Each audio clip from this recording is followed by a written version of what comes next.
हम सब यहाँ उपस्थित हैं और हमें ये पहचानने की ज़रूरत है कि हमारे संगठन के सामने एक बहुत बड़ी चुनौती है। उस चुनौती का सामना हम कैसे करेंगे, इसी के लिए हम इकट्ठे हुए हैं और 3 दिनों से चर्चा चल रही है। इसके बारे में मैं कुछ 1-2 अपनी बातें कहना चाहती हूँ। खास तौर से उन कार्यकर्ताओं के लिए जो देश भर में हैं लेकिन आज यहाँ उपस्थित नहीं हैं। देखिए, कांग्रेस का कार्यकर्ता कौन है? वो अनोखे लाल है जो इस झंडे को लेकर कन्याकुमारी से कश्मीर तक चला। वो दिनेश है जो आज दिख नहीं रहा है, जो इसी तरह से देश के ध्वज को लेकर नंगे पांव चला। कल किसी ने नसीब पठान जी का नाम लिया, उत्तर प्रदेश के एक नेता थे। आजीवन कांग्रेस के प्रति उन्होंने निष्ठा दिखाई। उसी तरह से मैं कई नाम ले सकती हूँ। कल जब शोक प्रस्ताव हुआ, ईश्वर चंद शुक्ला जी का नाम नहीं लिया, लेकिन ईश्वर चंद शुक्ला जी, उनको टिकट नहीं मिला चुनाव में, फिर भी वे प्रचार किए और प्रचार करते करते उनका देहांत हुआ। मैं पच्चू पासी का नाम ले सकती हूँ, जो रोज सुबह वही सफ़ेद जूते पहनकर गांव-गांव जाते थे, कांग्रेस के लिए प्रचार करते थे, कांग्रेस का झंडा फहराए रखे। उनका भी देहांत हुआ। यूपी में हम मजाक में कहते हैं कि एक लाइफ लॉन्ग कांग्रेस सफरर होता है। जो यूपी के कार्यकर्ता हैं ये समझेंगे ये बात। जो कार्यकर्ता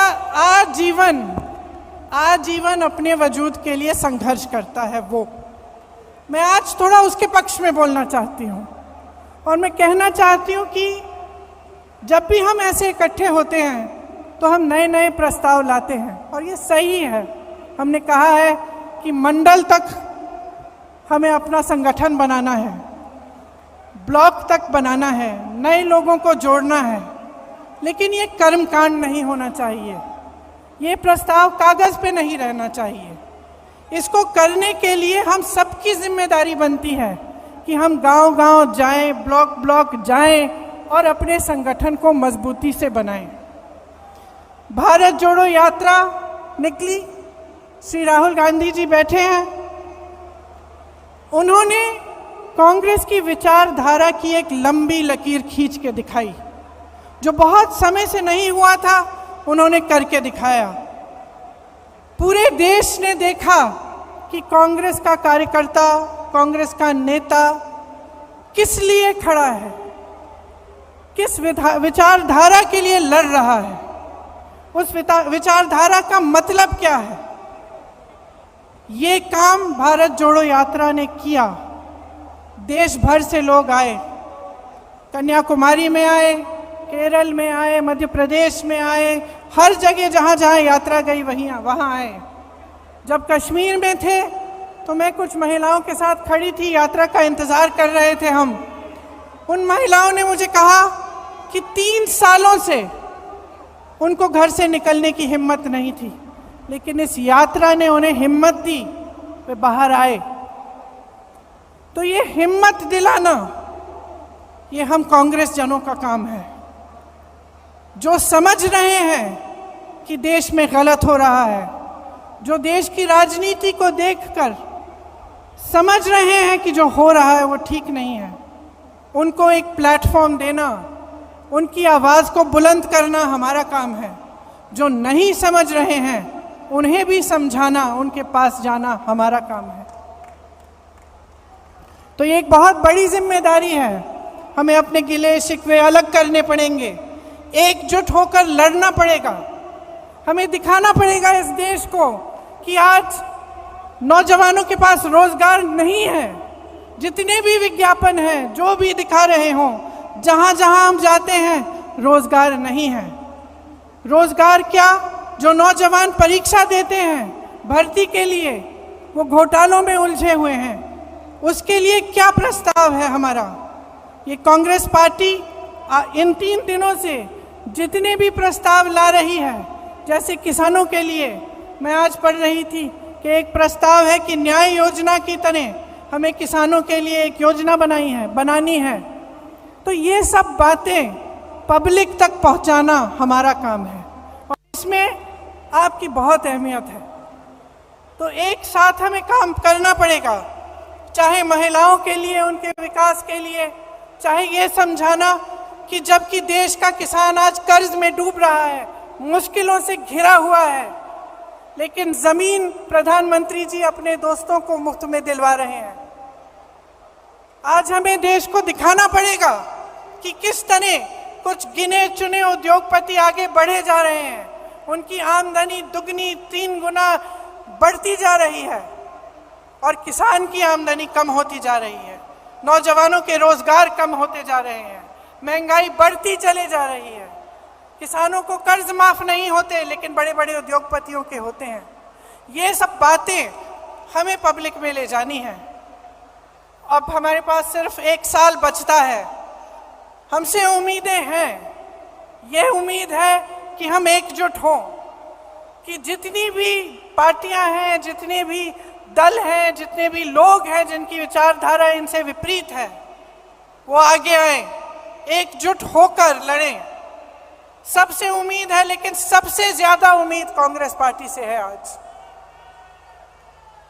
और मैं जानती हूं कि हम इस उम्मीद पर खरे उतर सकते हैं कि आपकी मेहनत से, हमारी मेहनत से, हमारी एकजुटता से, हमारे समर्पण से और अपने संविधान के प्रति हमारी निष्ठा से हम सब इस काम को करके दिखा सकते हैं। तो आज जब आप यहाँ से जाएंगे, घर घर जाएंगे, अपने अपने क्षेत्र में जाएंगे, तो आप नए लोगों को जोड़िए। नए लोग जुड़ते कैसे हैं? विचारधारा से जुड़ते हैं, जज्बातों से जुड़ते हैं और आपका मिसाल देख के जुड़ते हैं।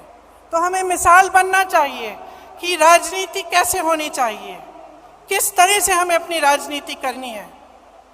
जब जब चुनाव आता है तो ऐसे मुद्दे उठते हैं जिससे जनता का कोई मतलब नहीं है। क्यों कह रही हूं कि मतलब नहीं है?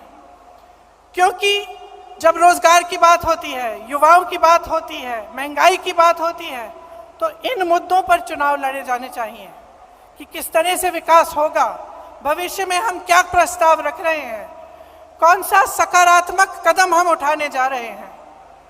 ये हमारी राजनीति होनी चाहिए।